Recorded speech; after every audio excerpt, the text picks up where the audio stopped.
መዶሻን ሲቻ አንገቷን መታወት እዛ ህይወቷ አለፈ። ቤቱን ዘግቼ ወጥቼ ሄድኩኝ። ለብር ብሎ እናቴን ገደላት። ቤቱ ግቢው ይሸታል እየሸተተኝ ነው አለኝ። እሷ ሳትፈልጉ ግብረ ስጋ ግንኙነት እናርግ አብረን ተኛ በማለት ከጠይቃት በኋላ እሷም በወቅቱ እንመረመር እጅግ በጣም ያሳዝናል፣ ለመስማትም ይከብዳል። የፍቅር ጓደኛውን የገደለው ግለሰብ ጉዳይ በፍርድ ቤት እየታየ ይገኛል። ምን አይነት ጭካኔ ነው? ለምንስ ይህን አደረገ? በተለይ አረብ ሀገር የምትኖሩ ሴቶች ጥንቃቄ አድርጉ። ክስተቱ ብዙዎችን አስደንግጧል። ግለሰቧ ከውጭ ሀገር ስትመለስ ቦሌ ኤርፖርት ድረስ ሄዶ በመቀበል ቤቱ ወስዶ ህይወቷን ያጠፋው ይህ የምትመለከቱት ሰው ለወራት በኢሞ ሲያወራት እንደነበረ ፖሊስ ገልጿል። በወቅቱ ኤርፖርት ውስጥ ተገናኝተው ሲሄዱ የሚያሳይ ቪዲዮም በዚህ ፕሮግራም እናሳያችኋለን። ግለሰቡ እንዴትና ለምን እንደገደላትም ተናግሯል።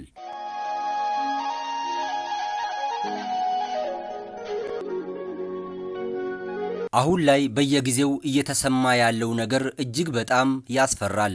ሰው በዚህ ልክ ተጨካክኗል። በየዋነታቸውና ሰውን በማመናቸው ምክንያት ብዙዎች በዚህ መልኩ ጉድ እየሆኑ ይገኛሉ። እቺ ነገ የተሻለ ህይወት ኖራለሁ ብላ በሰው ሀገር ስትንከራተት የቆየች ሴት ለዓመታት በምታውቀው ፍቅረኛዋ በአሰቃቂ ሁኔታ ተገላለች። የምትረዳው አንድ ልጇም ሜዳ ላይ ቀርቷል። በዚህ ጉዳይ ላይ ፖሊስ፣ የሟች ቤተሰቦችና ገዳዩ ግለሰብ የሰጡትን ሐሳብ ወደ እናንተ እናደርሳለን። ሙሉ መረጃውን እነሆ ተከታተሉ። ተመሳሳይ መረጃ በየቀኑ እንዲደርሶ ቻናላችንን ሰብስክራይብ ማድረጎን አይዘንጉ። ቡልቡላ ቡና ገለባ ተብሎ ከሚጠራው አካባቢ በአንድ ግለሰብ መኖሪያ ግቢ ውስጥ እንግዳ የሆነ የአካባቢውን ጠረን የቀየረ ሽታ በመኖሩ ነዋሪዎቹ በአካባቢው ላለ ፖሊስ ጣቢያ ሪፖርት ያደርጋሉ። እሁድ ቀን የወንድሜ ልጅ ደወለልኝ። አረ ምንድነው እናቴ ምንድነው እሱ ቤቱ ግቢው ይሸታል እየሸተተኝ ነው አለኝ። የዓመት በዓል ስጋንን ቤት ትቶ ይሆናል ታዲያ ምን እናደርግ ምን ይሻለናል አልኩት። እኔ እንጃ እኔ ምን እንደማደርግ ራስሽን ነይ አለኝ። እንደገና ደግሞ ሰኞ ጠዋት ደወለልኝ በ12 ደወለልኝ። አረ ምን ይሻለኛል ይሄ ነገር እኮ አላስቀምጥም ብሎኛል አለኝ። አረ ሂድና ፖሊስ አመልክት እኔ አሞኛል ስለመመኝ መምጣት አልችልምና ሄደ ፖሊስ አመልክት አልኩት። ሄደ እነሱን ይዟቸው መጥቶ ከዛ እንዳም ከሱ ከልጁም አይደለ አረ ማዘር አይመጡም እንደ ሰው ገድሎ ሄዶ እኮ ነው ምናምን ሰማሁኝ። የአዲስ አበባ ፖሊስም የደረሰውን አቤቱታ መነሻ በማድረግ በአካባቢው ላይ በመሄድ ተዘግቶና ተቆልፎ የነበረውን ቤት ሲከፍት ማንነቷ የማይታወቅ አንዲት ሴት ህይወቷ አልፎ በማግኘቱ የክትትልና ኦፕሬሽን ቡድኑና የምርመራ ክፍሉ በመቀናጀት የሟችን ማንነትና ገዳዩ ማን ነው የሚለውን የማጣራት ስራ ጀመረ። ሟች በስም ያልታወቀች በመሆኑ ሟችን ለማወቅ የተለያዩ አካባቢ ላይ የተቀመጡ ዶክመንቶች ነበሩ። በዛ መሰረት ውጭ ሀገር የመጣችው መሆኑን የሰነድ መስረጃ ከውጭ ሀገር ቲኬት የቆረጠችን ፓስፖርት ቁጥሯን ቲኬት ቁጥሯን ካገኘንም በኋላ በዛ መሰረት ቲኬት ቁጥሯን ይዘን ማነች የሚለው ነገር ምርመራን ጀመር ነው። ምሽቱ 2 ሰዓት ከአረብ ሀገር ወደ ቦሌ ኤርፖርት መጣ። አንድ ተጠርጣሪ ግለሰብ የተቀበሉ ወደ ቤቱ እንደወሰደ መስረጃ ያገኘ ነው። ተጠርጣሪ በ17 5ኛ ወር 2017 ዓ.ም ከቀኑ 11 ሰዓት አካባቢ ላይ ቁጥጥር ስር ውሎ ምርመራ እያጣራ እንገኛለን። ሟች ከተከሳሹ ጋር በ2007 ዓ.ም ትውውቅ እንደነበራቸውና የተወሰነ ጊዜ ቆይተው እንደተለያዩ ከቅርብ ጊዜ በኋላ በመደዋወል የፍቅር ግንኙነታቸውን እንደ አዲስ እንደጀመሩ ፖሊስ በምርመራ ይደርስበታል። በ2017 መስከረም ወር አካባቢ ላይ ይገናኙና በኢሞ ይደዋወላሉ። በኢሞ ሲደዋወሉ ሟች ወይንሸት ንጉሴ የተባለችው በኢሞ የት ነኝ ብለው ይጠይቃታል ተጠርጣሪ ግለሰብ። ከዛ በኋላ ወደ አረብ ሄጃለሁ 2 ዓመት ሆኖብኛል ሊመጣ ነው ምናምን ብላ ከተነጋገሩ ይመጣሉ ብለው ምንም ለቤተሰብ ሳትናገሩ ደውላ በኢሞ ተነጋግሮ ትመጣለች። ሟችን ወደ በታክሲ ብቻ ታክሲ ወደ ቤቱ ከወሰዳት በኋላ ሟችን ቤቱን ካስገባት እሷ ሳትፈልጉ ግብረ ስጋ ግንኙነት እናርግ አብረን ተኛ በማለት ከጠይቃት በኋላ እሷም በወቅቱ እንመረመር ለምንድን ነው እንደዚህ ምን ሆኖ ብላ ስትመልሶ ስሜታዊ በመሆን ተጠርጣሪው ግለሰብ ቤት ውስጥ በነበረው መዶሻ በቀኝ እጁ በመያዝ 2 ጊዜ ሟችን የግራ አንገቷን በማምታት ሟችን ከገደላት በኋላ የሟች ንብረቶችን የተለያዩ ነው ታብሌቶች፣ ቦርሳዎችን፣ ሻንጣዎችን እና ሞባይሉ አሜሪካን ዶላር ይዛ የመጣችው ከ2 ዓመት ሙሉ የለፋችበት ይዛ ከዛ በኋላ ተሰወረብን። ሟች ወይንሸት ንጉሴ የተባለችው ግለሰብ የ34 ዓመት ጎልማሳ ስትሆን የአንድ ልጅ እናት ነበረች። ወይንሸት የእሷን የልጇንና የቤተሰቦቿን ሕይወት ለመቀየር ለበርካታ ዓመታት በተለያዩ አረብ ሀገራት እየሄደች እየሰራች ወደ ኢትዮጵያ በመምጣት ልጇንና ቤተሰቦቿን አይታ ትመለሳለች። ከ10 ዓመት ቆይታ በኋላ ሟች ወይንሸትና ተጠርጣሪው ግለሰብ ከመስከረም ወር 2017 ዓ.ም ጀምሮ በኢሞ እየተደዋወሉ ስለ ወደፊት ኑሯቸው እቅድ በማውጣት ማውራት ይጀምራሉ።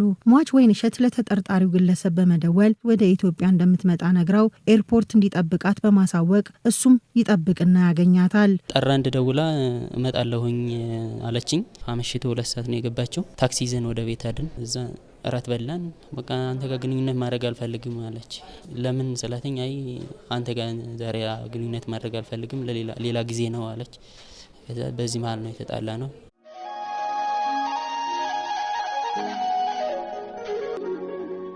መዶሻን ስቻ አንገቷን መታወት ከዛ ህይወቷ አለፈ። ቤቱን ዘግቼ ወጥቼ ሄድኩኝ። ልብሱን ላዩ ላይ ደፍቼ ነው ዝም ልብስ ላዩ ላይ ደፍቼባት ነው ወጥቼ ሄድኩ። ከዛ እኔ ሌላ ቦታ ሄጄ ቤት ተከራይቼ ተቀመጥኩ። ፖሊሶች ያዙኝ። ትዳር መስጬ ከሱ ጋር እኖራለሁ በሚል የሱን ባህሪ ሳት ላይ ቀጥታ 2 ዓመት የለፋችበትን ይዛ ምንም ሳትበላ ለቤተሰብም ሳትደውለው ልጁም ሳታገኘው መሀል ላይ ነው የቀራችው። ተጠርጣሪው ግለሰብ የወንጀል ድርጊቱን ከፈጸመ በኋላ የሟችን ገንዘብና የተለያዩ ንብረቶችን በመዝረፍ ከአከራዮቹ ሲከራይ ያስያዘውን መታወቂያ ኮፒ በመውሰድ ራሱን ለመሰወር በርካታ ጥረቶች አድርጎ ነበር። ቤት ከዚህ በፊት ተከራይቶ የሚኖርበት ቤት መታወቂያ አስሶ ነበር።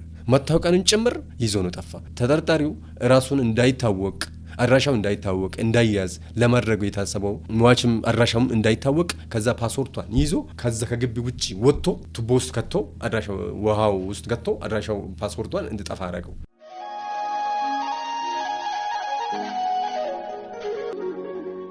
ስመጥ ይሰጥኛል፣ ሲሄዱ ራሱ አይወስዱትም ኮፒው። እንደዛ ነው በቃ። ይሄም ይዞ ተቀብሎታል እኮ ነበረው። እኔ አሁን አዲስ መታወቂያ ያወጣለሁኝ እኔነቴን የሚገልጽ እሱ ነው፣ የለኝም ሌላ ስጠኝ ኮፒው ነው ብለኝ ነው የወሰደው ነው ያለው። በፍቅር ሰበብ እንኳን ተዘርፎ ተሰርቶ ፍላጎት ላይ ሞላ የሰውን ሕይወት ጭካኔ በተሞላ መልኩ ማጥፋት ለምን? 10 ቀን የቆየ አስክሬን ነው የተነሳው። በዛ መሰረት ነው ምርመራው ተጠናክሮ ወደ ቦታ ከሄድን በኋላ ተጠርጣሪ ፍለጋ ጀመርን። ሳምንት ሙሉ አንድ አስክሬን በር ቆልፎ ማቆየት ማለት ይሄ ሰብአዊ ፍጡርነትም አይደለም፣ በእግዚአብሔር ዘንድም እጅግ አጸያፊና የሰው ክቡርን የሆነውን የሰው ልጅ በዚህ ያህል ሰው ከሞተ በኋላ በር ቆልፎ መሄድ ማለት ግድያ ብቻ የሚገልጸው ነገር አይደለም። ይሄ ለ2 ዓመት ያህል ወይንሸት የናፈቋት ቤተሰቦቿ የምትመጣበትን ቀን በጉጉት እየጠበቁ ነበር። ወንድሟ መስነት ነገረችን ቅዳሜ ዕለት አርፋለች ስትለኝ እንዴት ሆነ ያላመንኩት እውነት ለማለት አሁን ራሱ አላምነው አልቻልኩም። ማለት አሁን ነገሩ የሚገርምሽ ነገር ደግሞ ገዳዩ የኔ ጓደኛ መሆኑ እኔ እሱም እንዳሳደኩት ሙያው ቀን ስራ ነገ ጀምሮ እኔ ያስተማርኩት ልጅ መሆኑ እኔ ማመን አቃተኝ። የእናንተ መምሪያ ለኔ ደወለልኝ። ወይንሸትን ታውቂያታለሽ ሲለኝ አዎ አልኩት። 3ኛ ፖሊስ ጣቢያ ነይ፣ በምን ምክንያት ነው የምመጣው? ለምንድን ነው የምመጣው? ምን ሆና ነው አልኩት። ከዛ እንደዚህ ስለው አይ ትንሽ ጉዳት ደርሶባት ነው እና እንድትመጪ ብቻሽን እንዳትመጪ ከሰው ጋር ነይ አለኝ ሲለኝ እኔ ደነገጥኩኝ፣ በጣም ደነገጥኩኝ። ግን መቼ ነው ስለው ጥር 2 አለኝ። እንደዚህ ነው አኔ ከነነገ ያዱአለ ኮቲ አቺ ፖሊሲ ወይና ደወለ። እኔ የእናቴ ሞት የሰማሁት የሆነ ፖሊስ ደውሎልኝ የቤተሰቦችን ስልክ ስጠኛለኝ። አብሬ የምኖርባቸውን ሰዎች ስልክ ሰጠሁት። እነሱ አርብ ዕለት ሂደው እዛው አሉ። እኔ ለሌላ ጉዳይ መሰለኝ። ይሄ መሆኑን አላውቅም ነበር። ፖሊሱ ደውሎልኝ እሷ ሆስፒታል ነው ያለችው አለኝ። ይዘውኝ መጠው እሷ እንደሞተች ነገሩኝ። እናቴ እኔን ለማሳደግ ብዙ ነገር ሆናለች። ዱርዬ እንዳትሆን ትለኛለች። በመማሬ በጣም ትደሰታለች። እኔም እሷን ደስታዋን ለማየት እየተማርኩ ነው። በእኔም ውጤት በጣም ትደሰታለች። ለአንተ ብዬ ነው እላይታች የምለው ትለኛለች።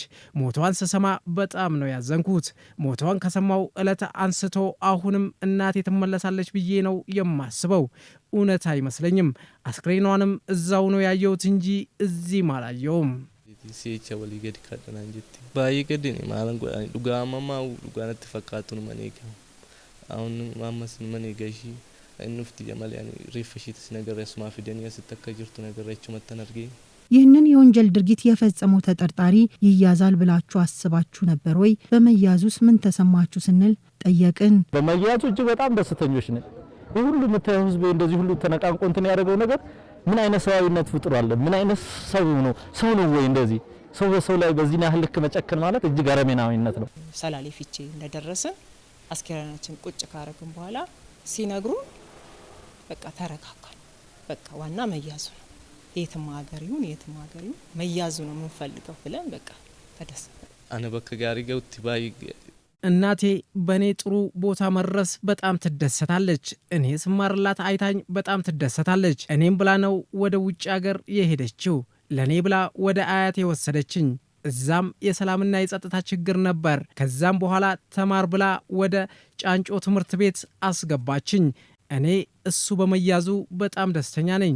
ይህ ሰውዬ ባያዝ ኖሮ በሌላ ትውልድ ላይ ችግር ይፈጥር ነበር። ለብር ብሎ እናቴን ገደላት። መያዙ ጥሩ ነው። ነገም ሌላ ሰው ገሎ እኔን እንዳቃጠለኝ ሌላም ሰው ያቃጥላል። ሩቀሙ ባቴን ዳሎተ ብራት ረተ ሰረኮን ብራቱማ ነም ብራት ሰጂሱስ አነፉ ብሪዳይዲ አደኩ ናራጂሲ በቀሙ ሳትጋ ስላቡሩስ ነም ብራ ከስመተጂሲ አኩማን ጉበደ ከነተ ነም ብራ ከነጉባ